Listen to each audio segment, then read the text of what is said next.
This episode is brought to you by Dawg. Dawg helps grow startups and create incredible products for businesses. Visit their website, chopdawg.com, to learn how they can help you achieve your vision. We all have big ideas, but very few of us ever put in the effort to make them become a reality. This is a video series where I interview inspirational people who are trying to do just that. This is Reality Makers.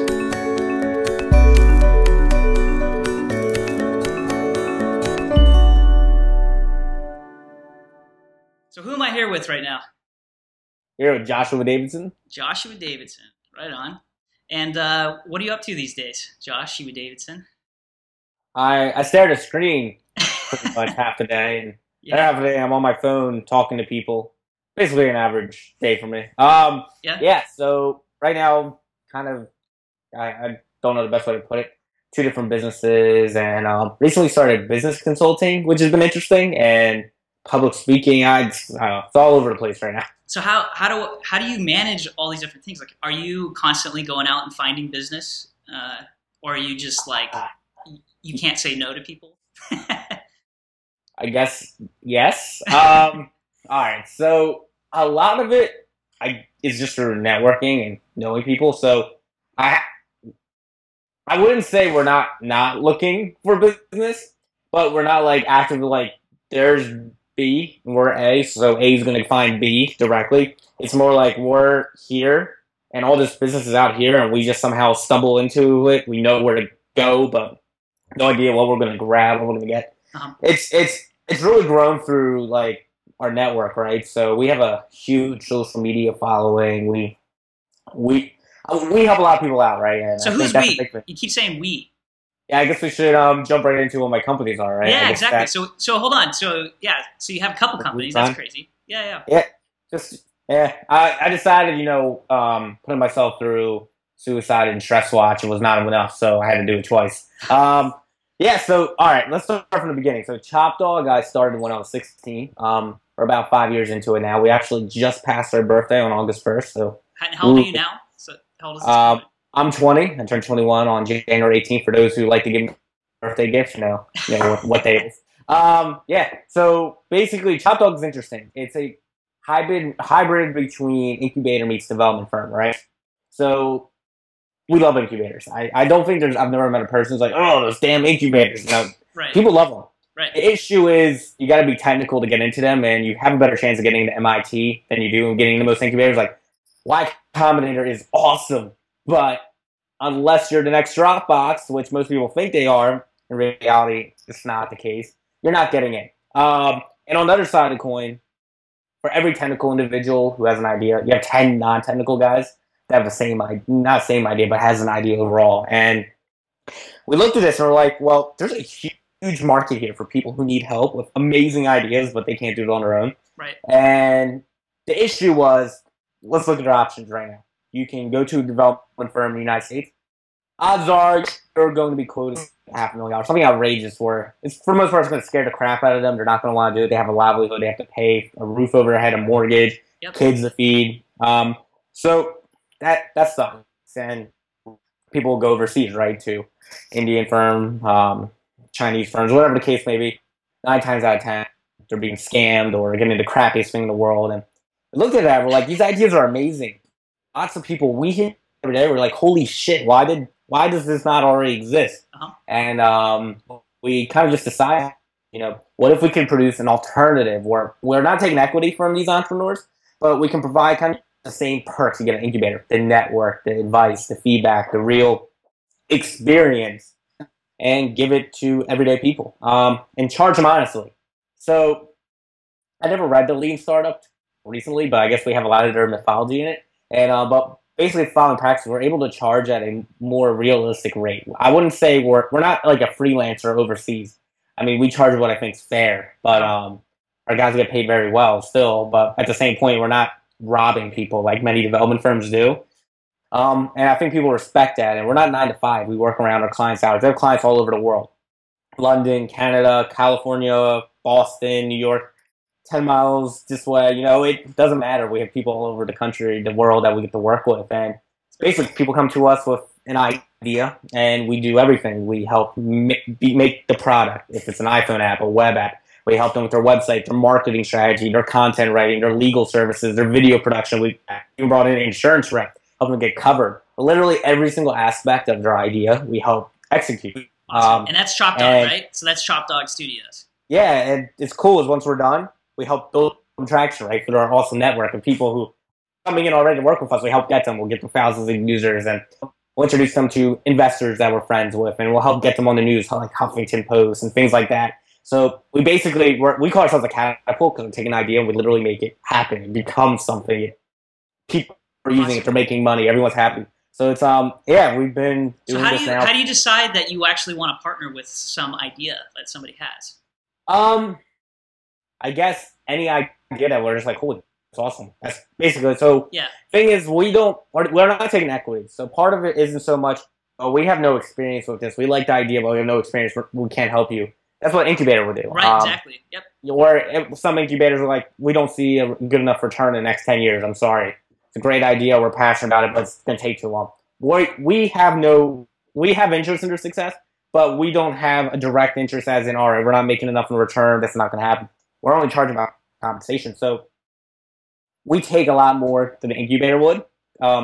We really just look to see if someone's passionate. I mean, if they can afford us is always a big one. That's right, sure. That's but again, it's they're passionate. We understand our idea. We think it can actually solve a problem, and we feel we can be an asset. Just a couple days ago, we turned someone down that definitely wanted to go with us, but we were in the right fit. We could not see any reason to their project how we would be able to offer them an asset and provide them with what they needed. Mm-hmm. But that I would say more times than not, the people contacting us already have that established clout or a good enough idea of what they want to do. And the thing is, we're not asking people to come to us with an entire execution plan. Here, I need to do this, I need to do this, I need to do this. We're asking people to come to us who are passionate enough about an idea, ready to become that entrepreneur, serial entrepreneur, and really have a realistic understanding of what's expected. Yeah, and I think it's great because too they have to invest obviously with their money too, right? So they're going to carry it in that way. Yeah, well, they're getting behind it themselves. That's true. There's no doubt about it. I think you're making any financial investment, you're going to care about it. We have never worked with anyone like, all right, here's $50,000. I'll talk to you later. Well, no, you're right, though, because everybody has ideas. You know what I mean? Like, we all have ideas. Oh, yeah. And it does separate the people who came up with an idea contacting us versus the person who can't sleep at night because their idea is killing them, and they find out, like, oh, my God, this is the answer to my prayer, right? So it's awesome, and my team is absolutely incredible. We have one guy who used to work for Homeland Security, another individual who's been involved with like 7 startups, another individual who sent satellites with Lockheed Martin into space. Crazy. I mean, sent actual satellites, like the things NASA use. Yep, that's so our team is absolutely reckless. How big is your team now? We have 22 people right now. Yeah, we're a big family. So where are you guys located? Are you all together in the same place? No and yes and no. We don't have a tangible location, though. We unofficially are in Philly. Basically, the team's all over the country, so we never wanted to limit ourselves by location, right? Because then we're limiting the talent. We wanted where we could attract anyone in the country. Now, we want to look for real people in the country. We're not like outsourcing India or anything like that. We wanted real quality people. So we allow telecommuting, basically. That's, I guess, the definition of it. Yeah. And everyone communicates on the team through Skype, just like this. Through we use TeamSpeak now because Skype got a little unbearable with 22 people. The echo would drive us insane. So TeamSpeak's a little better hit space when you want to talk. We built our own infrastructure. We built 2 in-house apps we call Sketchbook and Whiteboard. Whiteboard's literally like how you imagine a company whiteboard, and Sketchbook's for individual projects.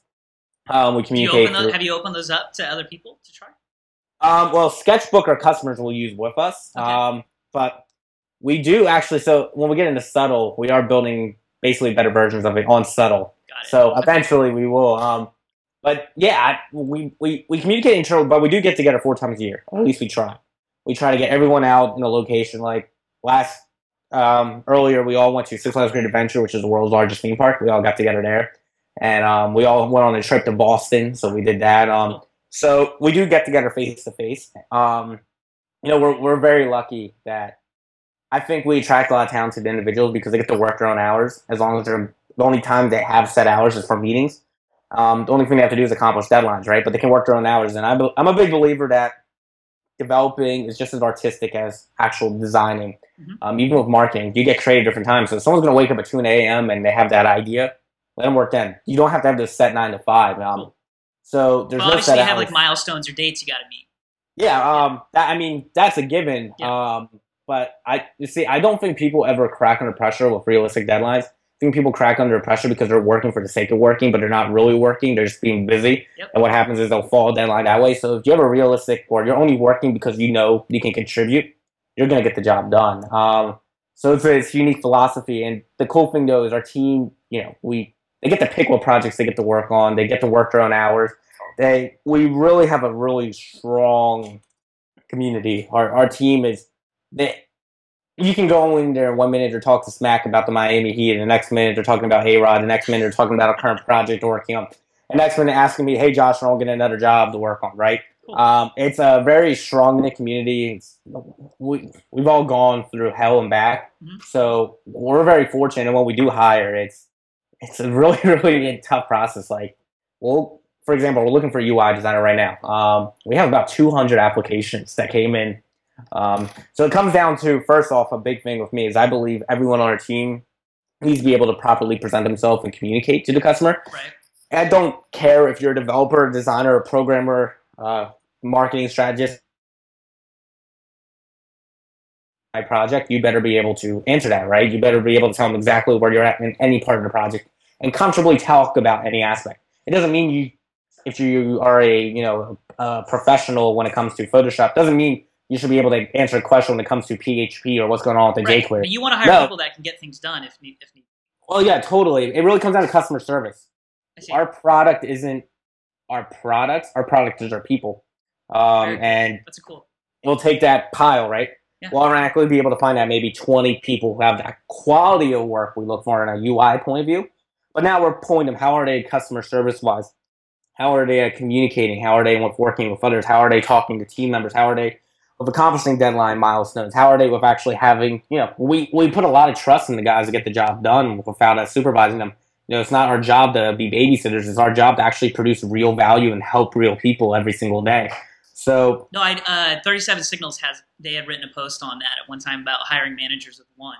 You want to hire people that are willing. They're self-driven. They can solve the problems that they see for your company and your customer without you really having to stay on top of them, because that's no fun. But obviously you make a good point that hiring those people, I mean, that's a great pie in the sky concept, but it's not always that easy to achieve. Exactly. It's so I imagine your hiring process is pretty intense. I think right now Eddie runs our entire user experience side of the things. So anything involved with the presentation, the marketing, the UI, all falls under him. So I'm sure as we talk right now, he's probably pulling his hair out, like banging his head against the wall, like what the hell? What? It's all right. We all love him. We'll let him kill himself figuring it out. But that's why he gets paid, right? Yeah. So before we kind of go into Settle, which I want to talk about at some point here, I actually want to know, why the hell did you decide to become an entrepreneur in the first place, right? So like you didn't do college, you didn't, or did you? That's what I'm saying. Go to How college. did you get here today? Out. You dropped out, okay? Dropped out. I decided to take the easy way out. Right. But this was like a way for you to make money. Like, what drove you to want to be an entrepreneur? Because obviously it's not easy. You're kicking a lot of ass today, but I'm trying. Appreciate that. Trying. So it's an interesting question. I grew up on the Jersey Shore, not like the TV show Jersey Shore, but like the actual like beaches and boardwalks and tourism and all that fun stuff. Actually, fun fact: the people that like say New Jersey are from New York. So whenever you hear that, it's a New York accent. I'm sorry, but that Brooklyn and things like that. That's New York. So I'm sorry that for the rest of New Jersey, I apologize that we got the terrible stereotype. See, I speak normal, right? I feel awful for you, man. I'm so sorry. I feel like every reality show now has some Jersey over-the-top person. I actually imagine that my next public speaking gig, I'm going to go out there and fake a Jersey accent for as long as possible and just see what they do, right? So, anyways, I'm trying to get back to the question here. So like, why did you decide to get into tech, start a business and try to make it happen? I guess I was very unsociable as a kid because I was kind of fat, so computer was my sanctuary. I actually learned website design through, believe it or not, you ever heard of Yahoo GeoCities? Do you remember this? Oh yeah, I remember my page was just covered in GIFs. My God, yo, that was the shit as a kid. I learned Yahoo GeoCities. What was the other one? Angel List? I think there was another. I don't know if you know. It wasn't Angel List because that still exists. What was it? Angel something? I don't remember. Anyway, yeah. There was also freeweb.com, but that was like the first CMS editor ever. Yeah, I mean, I started with AOL. If you want to go all the way back, Okay, we're not going to go back there. But Yahoo was Yahoo GeoCities. Yeah. So you got the bug for tech, and then I really got into CSS with MySpace. Remember those custom MySpace layouts as a kid? Yeah. Which it seems so foreign, like so long ago, but it's not. It really isn't. Nope. But yeah. Growing up in Jersey Shore, I grew up in of course, at 16, 15, wanting a job. It was the worst time because Atlantic City for South Jersey is like 99.9999% of the economy. Everyone and their mom literally has a job in the casino. And at the time, they were doing terrible. The economy was down. Philadelphia opened up casinos. It sucked. And I would say, I couldn't tell you an exact number, but probably like thousands of people at least lost their job and got laid off. And what happened is they needed a livelihood. So they were taking the jobs, which the crappy, shitty jobs that you expect a 15, 16-year-old would take. They would take it because they didn't make ends meet just so they could put a roof over their head for them, their kids, whatever the case may be. Yep. So growing up at the time, my best friend was always 2 years older than me. He lived a block from me. In fact, and he couldn't get a job. I couldn't get a job. We decided he was good with computers. I was good with website design. Like, hey, let's go pitch website design to small businesses. Yeah, we have no idea what we're doing. Let's do it. And it kind of started that way accidentally. We never actually wanted to kind of start a business. It was more like a summer, let's make a couple $100, go buy an Xbox and call it a day type thing. But it originated there. Now, that's not really Chop Dawg yet. That's more just discovering the entrepreneur bug. But that's definitely when it was interesting. It was enlightening time because I think that year or two was when it really hit the bug, right? You had that taste success and all of a sudden like, holy crap, this is the best thing I've ever done. Like, holy shit, what am I don't know what to do with myself now, yeah, right? It was so rewarding, like building something, making money all on your own. Exactly, and that's kind of how Chop Dawg originated because Chop Dawg was more or less a website design company for the first 2 years of its existence. It went from static sites to e-commerce to like development. All of a sudden, holy shit, we're building businesses, right? It was kind of that quick. Now, it didn't really happen that quick, but we really didn't know what the hell we were doing and until probably 2.5 years into it. It was really after we caught some major publicity and someone pitched us the idea that they wanted us to build them their business basically online that it hit us like, oh my God, this is awesome. I think part of it was the fact that the same amount of time it took us to build the entire business as it would to make a static site. And the person was so much more involved because it's true. Going back earlier, yeah, if you're spending more, you're more likely to be more interested in your project you're working on. And we love that. The worst thing in the world doing website design, and no offense to any website designers out there, I suffered with you, is waiting for a customer to give you feedback to send you content. It's the goddamn worst. I'm sorry. And you're like, you can't put a button there or whatever. Yeah, like yeah. And it really sucks. Or the worst is like you're almost done and they go back and like, I want to revisit this. Where did this come from? Can you use Comic Sans, please? Yeah, can we put a toaster on there while we're at it? Can my cat talk? No, it's so when people are actually spending this money, first they trust you. That's number one. Second, they're contacting you every day, which some people look at negative. I love it. I'm like, yes, embrace this. Come in, join us. That's part of why we love Chop Dawg so much. We actually involve the entrepreneur. It's not like we're building their product. We give it to them. They're in this process. We tell them off the bat. If you're not showing up to meetings, you're not talking with us, we can't get your job done. We're not accomplishing your deadline. Right. You're going to hate us. We're going to hate you. Everyone's going to go. And so it's true, though. We involve them in I don't think there's, like, Chop Dawg's really unique. Like, there's not really many businesses that are there. Or am I wrong to say that? Well, because you're not an incubator. You're kind of like this, like, we're going to help you succeed. We're a catapult. That's what we call ourselves. Okay. Well, actually, it's really funny is someone reached out to me like, hey, just so you know, someone in China's stealing your guys' idea. I'm like, for Settle? No, for Chop Dawg. What? Huh. Yeah. But yeah, I guess it's catching on since someone's trying to do something somewhere else, which is cool. I mean, there's agencies, right? Like, but agencies usually they just design you a website or something. You know, like you're actually taking on the concept of like the business. You know? Yeah, we wanted to basically be a hybrid of the two. And we didn't want to like create some new market that didn't exist. We wanted to solve a market we saw there's plenty of business in there.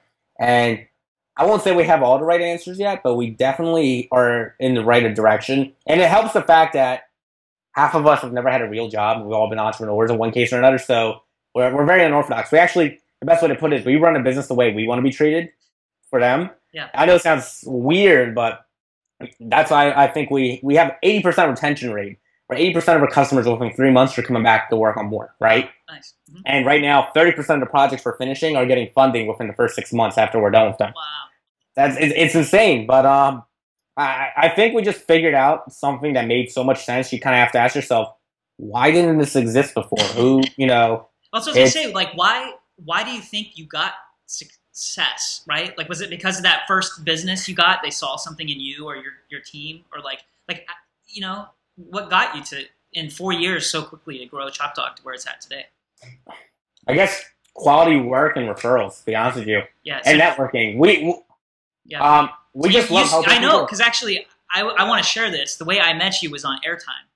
And that was probably the freaking coolest thing that ever happened because you were such a friendly guy. And that's actually how this show got started, right? Because it was just so neat to meet somebody with this crazy, brilliant mind. And I was like, dude, I got to stay in touch with this guy because he's crazy. It's always fun. So I know you're a great networker, right?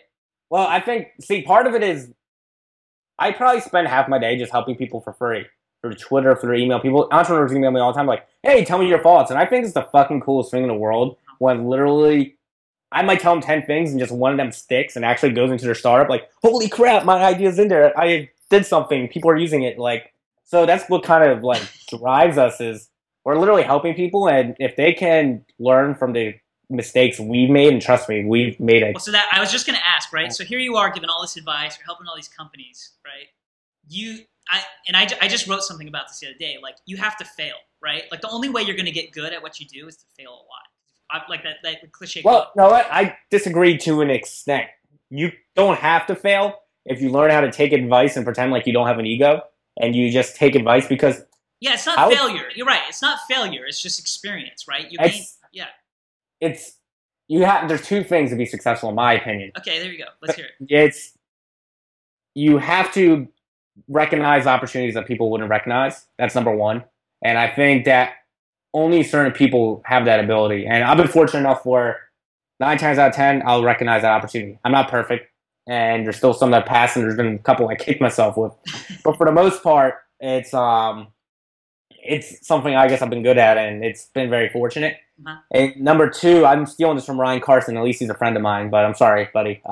Is being naively optimistic. Being too naive to think how hard it's actually going to be, and being optimistic that you can accomplish it. Yeah. Because once you figure it out, holy shit, I'm doing all of this. What the hell am I getting myself into? It's too late, and you got to do it. That's awesome advice, dude. Yeah, no, it's true. You have to kind of believe that you can do it. Like whatever the crazy idea is that somebody has or whatever, you just go. I'm pretty sure half the people that know me hate me because of that too. Because let's do it. What is wrong with you? Don't do it. I'm gonna do it, and then like later on crying, oh my god, what am I gonna do? But no, I definitely think that. I mean, the goal of Chop Dawg, we've been pretty transparent about it. We want to help businesses and help make products for people. So we have 3 goals. We've accomplished 1. We're in the middle of the second one. We're a long way away from the third one. First is we want to help people who are passionate about their idea make them happen and make companies make products out of it. 2, we want to build our own products and our own companies, aka subtle. 3, we want to be a unique VC firm where we can invest in companies that we're passionate about and also bring the advice to the table to network with them that most VCs and angels and whatever couldn't offer. That's a little bit while away. That's several years away. We just started with the second one. I'm not going to flip you off, so I'm not going to put this finger down.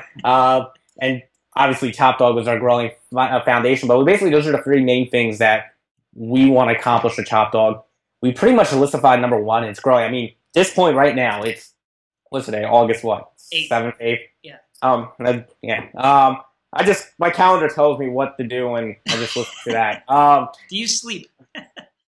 Yeah, sleep's on the calendar. Well, tell me to sleep from here to here. No, actually, I got this thing up. That's the best thing ever. Yeah, I mean, the coolest thing about it is, as of right now, we have doubled all our profits from last year total as of this point, and we still have the rest of all. So you're completely bootstrapped at Chop Dawg. Like, yep. You haven't really taken any outside investment since the beginning. We've never taken a single outside dollar, actually. Wow. Now, would you? So, I just had this conversation with somebody recently, and we were talking about how, I mean, that's like the dream for a lot of companies, right? Like, and I think the business owner, the entrepreneur, like that's a very prideful thing to like build a business that takes no outside money. So I think what's your feeling on that? I think there's like the cynical view towards VCs, and I think it's stupid as hell to an extent. Yeah, I was looking up that's what I said. I argue that you need to prime the pump. There's different business models that mean different things. Yep. We never needed VC money because the money we had was good enough to get us where we needed to go to keep growing. But there's business models where you need a certain amount to get you to that next step because you're never going to be able to get there without it. So I think it depends on business model. Now, I've seen some dumb people get VC money just so they said they got VC money. Yep. That's stupid. Yep. I think VC, as entrepreneurs, some ideas, some businesses, they just, because to me, to get investment is because you have a big idea that just can't be there today without that money. You know what I'm saying? And exactly. Not all businesses not all apps, whatever, need that level of money. Like build a product that people want today or build something that people will invest in for the long term. Right? Exactly. That's exactly what I'm at. I think there's this like weird, cynical view of it.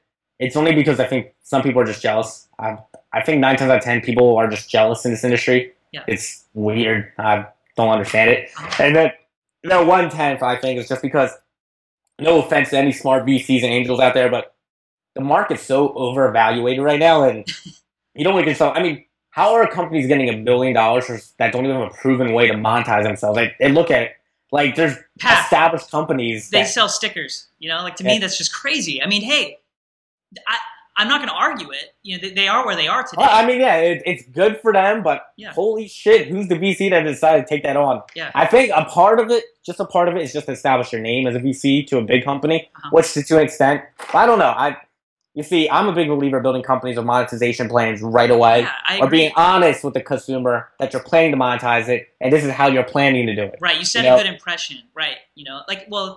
Those companies that don't monetize right away, basically, to me, they're going to have to tax the user at some point. What I want to know is how the hell do some of these people work on an idea for 2-3 years and have a roof over their head? I always wanted to know that. I'm like, who the hell just spent 4 years working on this and they had never made a single dollar? Yeah. What did their parents leave them a fortune? I have no idea how the hell that happened. The only thought I have is that you are selling a story which people will invest in on the open market, in the stock market. You know what I'm saying? I don't know. Well, see, that's my only thought. You build something that is valuable not because it's actually money, but because it's a resource, right? Now, I agree to that completely. I mean, we Settle, for example, we're doing it because we actually believe it solves an issue, and we're not doing. Well, I mean, obviously, at the end of the day, we would like to get paid for it. I mean, it would be nice, but we're doing it because we actually believe in it. But still, I mean, if Dawg wasn't around and we weren't getting at least a roof over our head that way, I mean, it probably been a lot harder with Settle for us to do it. So if you were to, I kind of want to save this for the end, but since we're kind of on it, would you tell? So say I'm you 6 years ago or 5 years ago, would you? I tell myself to go to the gym. But what are you? That's to you how to start a business. If you were to tell somebody, hey, go build a business that starts making your first buck today, right? I mean, I started because of money. I had no idea. I figured out what I love to do and got passionate about it, and now it just makes it that much better. Yeah. I guess, see, there's an impression, too, just like how we were talking about VC, that profit's bad, and I look at that as bullshit because you have to make money. How the hell are you going to grow your business and pay people? I mean, it's this catch-22, and I can see how, basically, I think the best thing in the world, you believe in your idea and you're getting paid to do it. No, it's great. I like that because I'm actually going to have some Y Combinator guests on here. So it'll be interesting to kind of pick their mind too, You're right. It's a total catch-22 because it's hard to say having not experienced it, but I just like to hear your thoughts on it because there's going to be somebody that's going to be in your shoes at some point. They're going to have to make the decision, I'm going to tell them, make sure to keep in mind you're never going to sleep again once they are. So what is Subtle? Let's talk about Subtle. So you're on, this is your second phase. Yeah, it's like a Pokemon, it's your second stage. All right, so before I go into how it originated, the idea behind it's kind of simple. I keep in mind I haven't got that 60-second pitch yet. It's kind of elaborate. So I have you for keep in 40 mind. minutes, so we've got another 20 or so to go. So. All right, perfect. Let's use up all 20 before I stop. So settles actually, it's a very simple process concept in theory, but once you hear the bigger picture, that's usually where the Wi-Fi comes in. I remember 2 years ago we walked into a small business we were working with, and it had 50 tabs open. This is before half of these apps even existed, really. Like, they're different apps, but basically it was like WordPress, Gmail, Google Analytics, Dropbox, MailChimp, Buffer, Zendesk, Salesforce. You keep going on, right? Yep. And he was going through tabs, logging in. I remember logging in, going through a notebook. And I remember asking him, like, how much do you spend between all of these? He's like, $400 a month. I'm like, holy shit. That's a lot to do it. Yeah. And he wasn't using it. He's probably using like 25% of his potential. And I remember sitting down one day and looking at him like, Jesus, it took me like 5 hours to figure out all the kinks of this app. I mean, imagine like an average entrepreneur, an average person who's not as technical as me. They get it, but they don't, no one's going to have the patience to do that. And they offer such a huge utility. And the idea is really simple. What if we can make it easy to use backend for our customers to use a ChopDog that did everything for them, but they could understand it, right? And at the same time, we were experiencing this catch-22 where the more sites we did, the more we had to maintain. The more we maintained, the less sites we could do. The less sites we could do, the less money we were making. The less money we were making, the less happy we were. And we figured if we could build a product like this, charge for it, that would be the best thing ever. And we were using WordPress at the time, but WordPress was still too technical for these guys, and we had to build around WordPress, and it limited us. And we basically built, at the time, it was basically a prototype to settle, and our customers absolutely loved it, right? And we realized, holy shit, we could do something with this. So I guess middle of last year, I sat down with Eddie and Brandon on my team, and like, I want to make this happen. Let's make a company out of this. And of course, it's pretty daunting if you think about it. We built, like, it was pretty crappy now when you look at it. We basically said, let's just take on every successful tech company out there and let's just go right at them. So it's pretty ballsy. But we didn't care. Naive optimism, man. I'm just like, so before you go into this, like, to me, Subtle today, like, I haven't used it yet, right? So I've signed up. It's like you're right. It's everything. It's got, to me, it's like all my social media. It's got Buffer kind of like, Buffer app. It kind of reminds me of like this way to like connect to the audience. Manage my website, manage my email, manage my analytics. It's crazy. Our goal was, we wanted to take all the things we think you need to be successful online, cut the crap. But we didn't want to limit any functionality where, we wanted to cut the crap that nobody used. Well, we didn't want to limit the functionality. Well, it was important. But we wanted to make it simpler so I could have my mom and dad sit down and use it, and they could understand and get it. Right. And we wanted to do some magical things with it. For example, one login does it all. Pay $20, you get everything. Now you're not paying $400 anymore. Yeah, no, that's the other thing too, right? Like death by a million paper cuts. You're not all these subscription fees for each. Like you said, it ends up being like $400 a month. Well, here's the most beautiful thing about it is we literally wanted to make it subtle, and the meaning has, someone on Twitter a couple days ago said, "Why the hell subtle? It's a weird name for the company." Well, this is the reason why. Someone contacts you for your contact form. Okay, let's say it was Corey. I go my address book. I type in Corey. You're automatically in there. All the information you gave me is now my address book. I can go on there. I can see a quick glance of every contact form you ever filled out for me, every email we ever had together, every newsletter you ever received from me, the last time you've been on my website, every page you visited, what pages you're visiting, where you're visiting from, your average duration, your information, every file we've ever shared with each other. It's all there. I didn't do absolutely anything. So one of the big things we asked ourselves was, how can we make this complex functionality serve so much purpose easy for the user? Well, the answer is pretty simple. They don't have to do anything. So and because all these are connected, we could do that. So every aspect of Subtle really works that way. For example, you want to make a web page only viewable to Philadelphia that look like this, but everyone else sees this page. You can do that. You want to send a newsletter out for everyone's going to use your email that lives in San Diego, who's been on your page in the last 30 days, it's been on your pricing page to let them know that you're doing special pricing just for San Diego residents. You can do that. Someone emails you a file, it's automatically in your cloud storage. You don't have to do anything. And then you go to update your website, and you, instead of even need to upload anything, you can go in your cloud storage. There it is, done. We wanted every app to feel a part of it. So even though they're separate, it all works. It all just connects. Every single app does something. And then we wanted it so it worked on any device, on any platform. And then we made it so a website designer could set it up under 5 minutes. And then even if you don't have a site, you could use it. So if you're just a person that's online it still made sense to use it. And we sat down and said, this is awesome. And we did it. And the coolest thing about it, and this is the most fascinating thing, is you're using it yourself, right? Too, like yeah. Mm-hmm. The most fascinating thing about it too is once you experience everything you use working together and doing it for you, like 90% of it doing it for you, you're never going to go back. You're never going to want to go back. And that's when you knew that it was a good product. Exactly. And we were very fortunate enough. We understood that. We really said, this is where we want the future to be. We want it where everything we do revolves around it. We made it so if you're a website designer, it only takes you 5 minutes. You can build around whatever you're doing. So it's not like WordPress can build around that. Subtle builds around you. And as well, website designers actually can get paid for it and make it a product that anyone could use. And here's where the true numbers come in. Last year, more small businesses were registered in the United States than the last 10 years combined.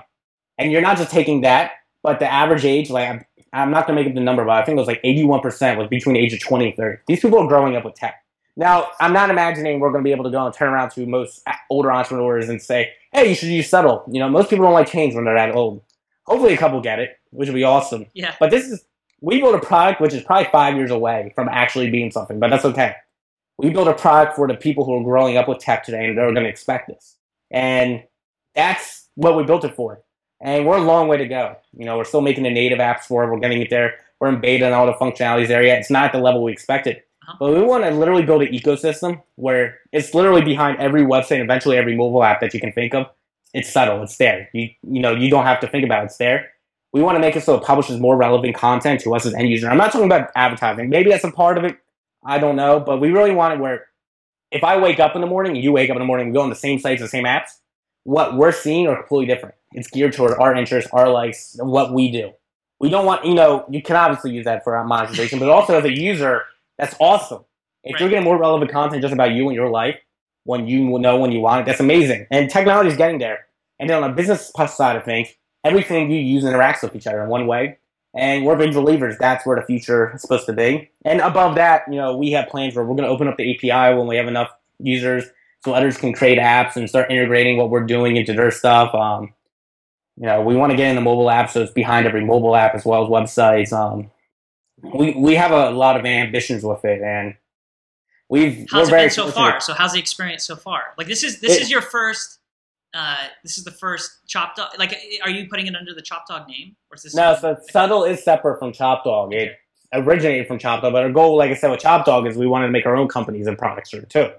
So it's completely separate, and we did it for a reason. We wanted to grow on its own. We wanted to do its own thing. We want to make magic happen that way. Yep. They're both two completely different companies. One's a service, one's a product. But yeah, I mean, it's technically the first self-product we've made, though we've been making products for our customers for years now.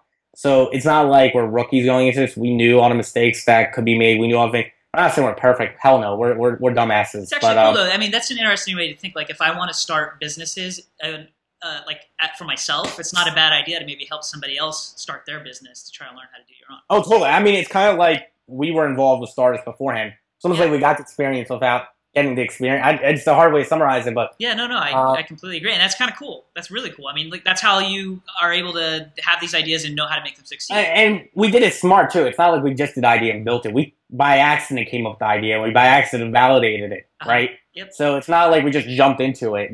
It kind of just clicked after building it. So yeah, it just kind of happened. And sorry if I'm sweating. Turn off the AC for this interview. When it's hot in here without an AC.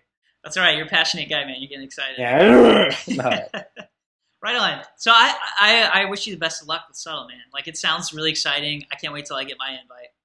I appreciate it, man. Yeah, we're sending out about 40, 50 invites a day right now, and we'll see. We haven't done any media advertising yet. We're planning on probably opening up from private beta to public beta in the winter. There's no set date. And then public launch early spring, and I'm going to start doing the media probably once they hit public beta. Now, we have a lot of expectations and see where it goes. Yeah. Now, are you yourself getting your fingers into the code very much, or you're kind of like the business side? Like, are you you're the entrepreneur, right? Like, you kind of you're running things. Like, what's your role amongst the team? I wear many hats, but so does everyone on the team. So I don't want to create illusion like I'm the only one doing it. Sure. I don't code very much anymore. In fact, I would say, except for minor HTML, I haven't really hard coded in 2 years now. If you told me now to do something, I'd probably look at you like, oh god. You can figure it out. It's just, you're a little rusty. I can still read the code, but it doesn't mean I can do it. Yeah. It's good. I can still speak the language. It's not like I've left Hebrew and I'm going back and telling someone got to write it, whatever. Yeah. But there's parts of subtle I still did. The website design was actually by me, because no one else had time to do it, so I stepped in there. So there's bits and pieces, but again, it's Chop Dawg and subtle, right? I'm very fortunate enough that we all have many different hats to step in. Kind of one of the reasons we hire like agile people, and especially the subtle guys. They're absolutely incredible. They're a lot smarter and brighter than me. I might be the best looking on the team, but trust me, they're better at everything else. Yeah, so I'm very, very fortunate. There's never a better group of guys we could have asked for, and I love them to death. And we're, every single one of us see the same vision where it can go. Same with Chop Dawg, but I'm fortunate enough, I think, that I understand the design world, I understand the coding world, and I especially understand the business world. I can speak all three languages. I don't think that many people can. I don't want to sound conceited or anything. I'm very humbled by it, but I think most designers are just good at design, suck at code. I think most coders are great at code, suck at design. I think most business people in this field are good at business, but don't know the two. So the fact that I have experience in all three, I can relate to all three, understand the limitations of all three, allow me to communicate when we're dealing with our customers, when I'm dealing with my team members, when dealing with myself, our limits. And it's a good foundation to have that I don't think many people do have. Is that something that you think people can learn? Like, how did you get so lucky? What is that?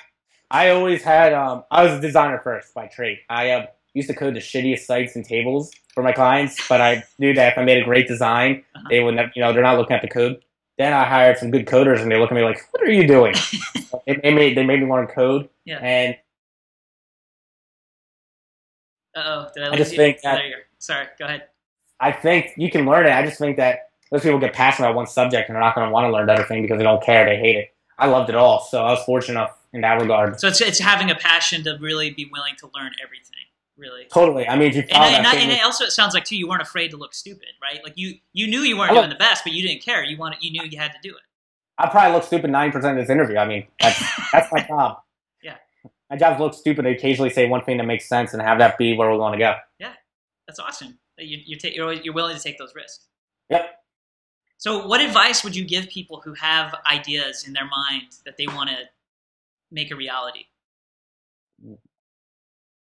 Do it. Don't even come. I hear every day, man, I wish I could do what you're doing, but I don't have the money, or I have this good job, or I'm in the right space. I just do it. I mean, I think that's the biggest thing in the world is I hear too many times excuses, but it's really, end of the day, I ask myself this every day when something happens. Is this the end of the world? I've never said yes. This is the end of the world, right?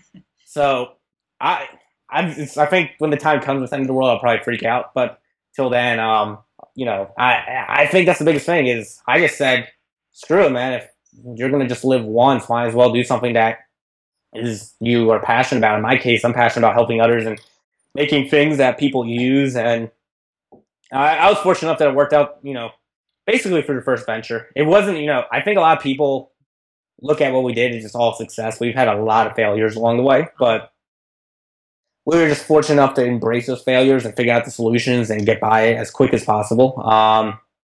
But yeah, I mean, it really comes down to people just make excuses. And at the same time, though, not everyone's cut up to be an entrepreneur. And we're in this unique culture where today more people than ever before want to be an entrepreneur, but it's quality over quantity. And I think we're seeing a lot of quantity right now. But they get weeded out. The people who aren't meant to be it, they're not going to stick around long. It's the people that are. I'm friends with some people who are around 15 years, just living in their parents' basement until they finally their 20th venture succeeded, right? But they stay committed, right? They're still. They never were depressed. They might have been depressed. Their business didn't work out, but they were never depressed about themselves. They didn't go to bed at night saying, "I'm not trying to live my full potential." The people who are truly passionate, I think they understand it. The people who are doing it are basically entrepreneurs. I think they get it in their gut. They're not meant for it, but they want to do it because it's cool or whatever. I think the people who are truly passionate, though, are the ones willing to just drop it all. They don't even hesitate. They do it for themselves. So I think for most people who are kind of balancing that, it's really, they have to deep down, are they meant for it?